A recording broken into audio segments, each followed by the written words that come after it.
Hello বন্ধুরা, আমি সোনালি। আজ আমি আমার জীবনে ঘটে যাওয়া এমন একটি কাহিনী তোমাদের শোনাবো যা শুনলে তোমরাও অবাক হয়ে যাবে। যাকে আমি আমার ভদ্র বাবা মনে করতাম, আমি জানতাম না যে সে একজন কামুকের পূজারী হয়ে উঠবে। আমার তখন হুঁশ উঠে গিয়েছিল যখন আমার বাবা আমার সামনে এমন একটি শর্ত রাখলেন। হ্যালো বন্ধুরা, আমার নাম সোনালি। আমি এখন ২০ বছর বয়সী।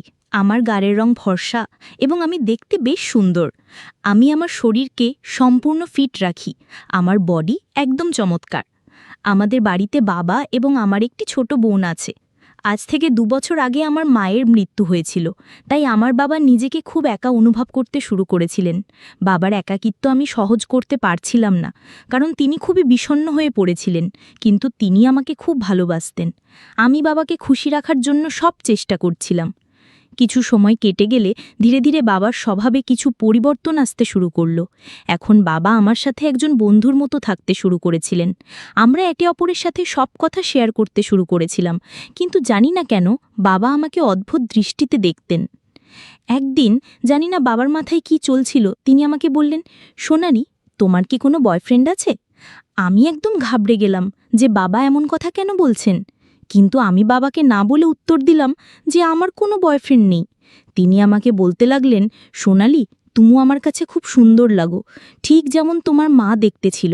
এখন আমি তোমার সাথে যে অনুভূতি পাই তা যেন তোমার মায়ের সাথে পেতাম। বাবার এই সব কথা শুনে আমার হুঁশ উড়ে গিয়েছিল। এমন সময় সেখানে আমার ছোট বোন চলে এলো এবং বাবাকে কোনো কাজের জন্য মার্কেটে নিয়ে চলে গেল।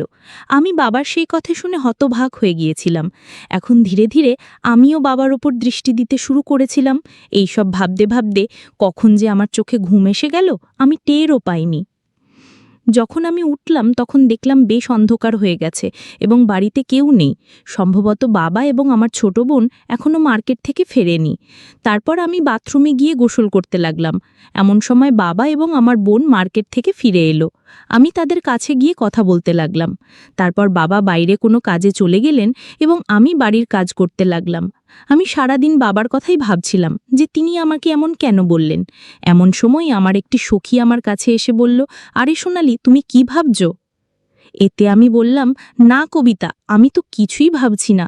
তারপর আমি তাকে জিজ্ঞাসা করলাম, কবিতা, কেউ কি অনলাইনে টাকা কামানোর উপায় বলতে পারবে, কিভাবে টাকা কামানো যায়? কারণ আমি চাইছিলাম যে আমি নিজে টাকা কামাই। এখন তো আমার পড়াশোনাও শেষ হতে চলেছে। কবিতা আমাকে রাগের দৃষ্টিতে দেখে বলল, আরে চল, আমাদের জন্য টাকা কামানো তো সাধারণ কথা। তারপর আমরা দুজনেই নিজ নিজ বাড়ির দিকে রওনা দিলাম, কারণ আমাদের কলেজের ক্লাস শেষ হয়ে গিয়েছিল। আমার বান্ধবী তার বাড়ির দিকে যাচ্ছিল এবং আমি আমার বাড়ির দিকে যাচ্ছিলাম। এমন সময় রাস্তায় আমি আমার বাবাকে দেখলাম। তাকে দেখে আমি একদম চমকে গেলাম। বাবা তার সাথে অন্য একজন মহিলাকে নিয়ে ঘুরছিলেন এবং তাকে শপিং করাচ্ছিলেন। পরে আমি দেখলাম তারা কোনো হোটেলের দিকে যাচ্ছেন। আমার তাদের ওপর প্রচণ্ড রাগ হচ্ছিল যে বাবা কিভাবে এমন কোনো অপরিচিতা মহিলাকে নিয়ে মার্কেটে ঘুরছেন এবং তার সব টাকা নষ্ট করছেন। তারপর আমি সেই রাগেই বাড়ি চলে এলাম এবং বাবার ফিরে আসার অপেক্ষা করতে লাগলাম। আমি আমার ছোট বোনকে কোনো কথা বলিনি, যাতে তার মনে আমাদের বাবার প্রতি কোনো খারাপ ধারণা না আসে। তারপর সন্ধ্যার সময় যখন বাবা বাড়ি ফিরলেন তখন আমি তার রুমে গেলাম এবং দেখলাম তিনি টিভি দেখছেন। আমি তাকে জিজ্ঞাসা করলাম, বাবা, আপনি মার্কেটে কার সাথে ঘুরছিলেন? আপনার এমনভাবে ঘোরা ঠিক নয়, কারণ কিছুদিন আগেই তো আমাদের মায়ের মৃত্যু হয়েছে। লোকেরা কি ভাববে?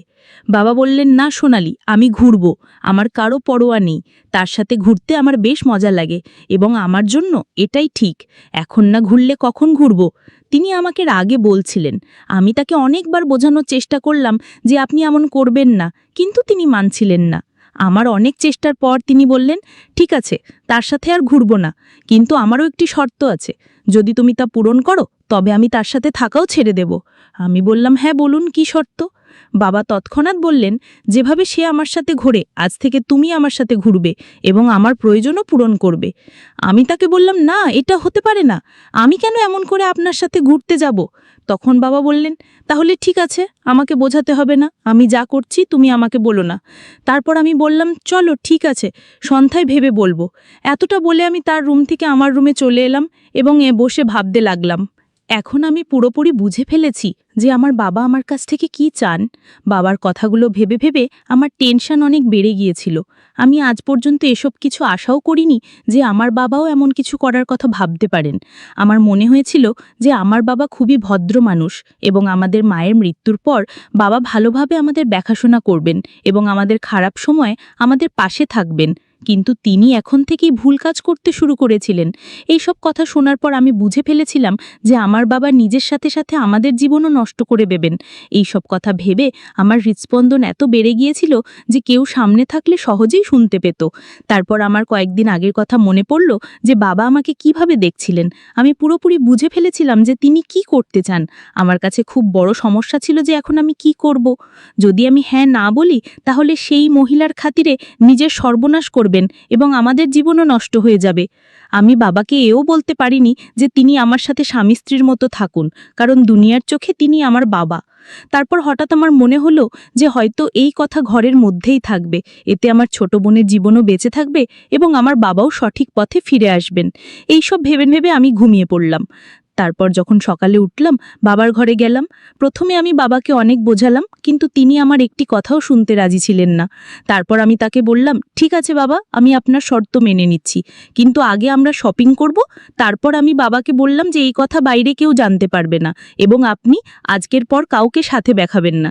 তিনি বললেন, ঠিক আছে ঋতিকা, আজকের পর তুমি যেমন বলবে আমি তেমনই করব। বাবার কথা শোনার পর আমি তার কাছে গেলাম যার সাথে আমার বাবা এদিক ওদিক ঘুরতেন এবং তাকে ভালোভাবে বুঝিয়ে এলাম। তারপর বাড়ি এসে আমি আমার ছোট বোনের কাছে গেলাম এবং নাস্তা বানাতে লাগলাম, কারণ আজ রবিবার ছিল, তাই আমাদের কোথাও যেতে হয়নি। তারপর আমি, আমার ছোট বোন এবং বাবা নাস্তা করলাম এবং তারপর আমি আর বাবা শপিং করতে বেরোলাম। মার্কেটে গিয়ে বাবা আমাকে কাপড় কিনে দিলেন এবং নিজের জন্য কিছু কাপড় কিনলেন। সাথে আমি আমার ছোট বোনের জন্য একটি ড্রেস কিনলাম। তারপর শপিং করে আমরা একটি রেস্টুরেন্টে গেলাম এবং সেখান থেকে খেয়ে বাড়ি চলে এলাম। তারপর সন্ধ্যা হতে না হতেই আমার বাবা আমাকে বলতে লাগলেন, চলো এখন তোমার শর্ত পূরণ করো। তখন শর্ত অনুযায়ী আমি আমার কাজ করতে লাগলাম এবং বাবার সব কাজের খেয়াল রাখতে লাগলাম। সেই দিনের পর থেকে আমি বাবার সাথে একদম স্বামী স্ত্রীর মতো থাকতে লাগলাম। আমি বাবার একদম স্বামীর মতো যত্ন নিতাম এবং তিনিও আমার একদম স্ত্রীর মতো যত্ন নিতেন। তারপর আমাদের জীবনে যা হওয়ার তা হয়ে গেল। এখন আমার বাবা বেশ খুশি এবং আমিও পরিস্থিতির সাথে তাল মিলিয়ে বদলে গেছি এবং নিজেকে খুশি রাখতে শুরু করেছি। এখন আমার বাবা অনেক বেশি সঠিক পথে ফিরে এসেছেন।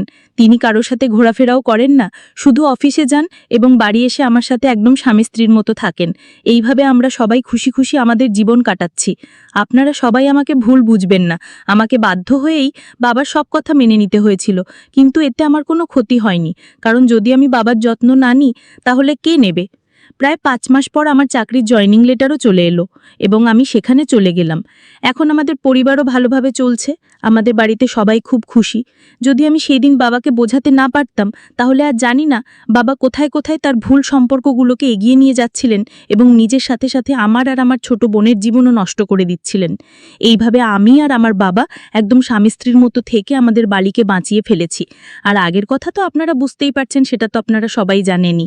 তাই আমার প্রিয় বন্ধুরা, যদি আপনাদের আমার এই ভিডিওটি পছন্দ হয়ে থাকে তাহলে চ্যানেলটি সাবস্ক্রাইব করে ফেলুন এবং বেল নোটিফিকেশন অন করে দিন।